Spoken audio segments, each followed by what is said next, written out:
G'day guys, it's Dwayne here from DewyHQ. Atlas have dropped a new story trailer focused on Persona 5 Tactica, and we are starting to get a clearer picture of what the story is about and how the game fits into the timeline. This video will focus on the two new videos released by Atlas, being the main story trailer and further deep diving on Morgana's report.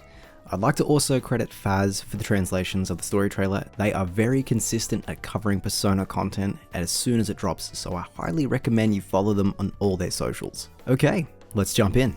The trailer opens up with Lavenza narrating as Joker, Irina, and Morgana explore an underground prison and stumble upon Toshiro Kanakabe, an upcoming politician that despises the Phantom Thieves. It is unclear how Toshiro found himself sucked into this world. Following this, we get more shots of Marie in her Imperial wedding world, along with the thieves fighting back. In a separate character trailer, we also find out that a majority of the thieves, aside from Joker, Morgana, and Irina, are placed under Marie's curse and become brainwashed. This is very likely in the early stages, so you'll have to earn the other party members back. We also catch a glimpse of what I assume is her boss stage. Afterwards, we jump into what only seems to be a Feudal Japan inspired world. I would argue that this game works very similar to Persona Q, with a few themed worlds for the thieves to traverse, eventually finding their way home. Here we're also greeted by the ruler of this world, who appears as a benevolent god acting as an emperor.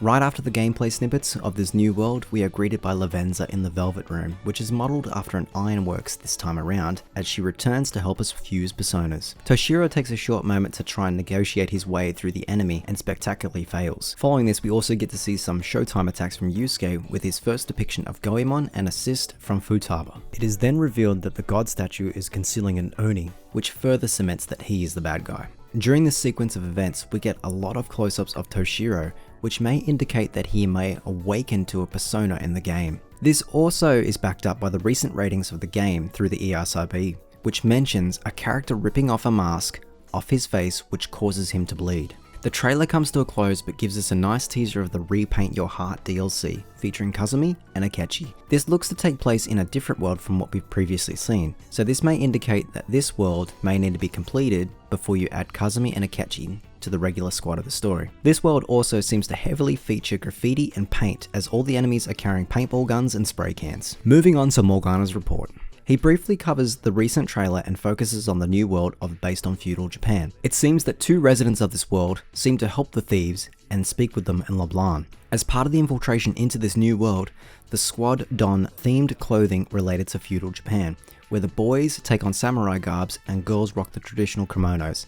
All but aren't, of course. Following this, we get to see full character renders of the remaining thieves, as Morgana provides a brief highlight about them along with their persona. Morgana also takes the time to highlight on how some of the game mechanics work, which includes what happens when a character faints. When this occurs, you'll have the option to swap out to a reserve member, but this may also be tied to the difficulty you select for the game.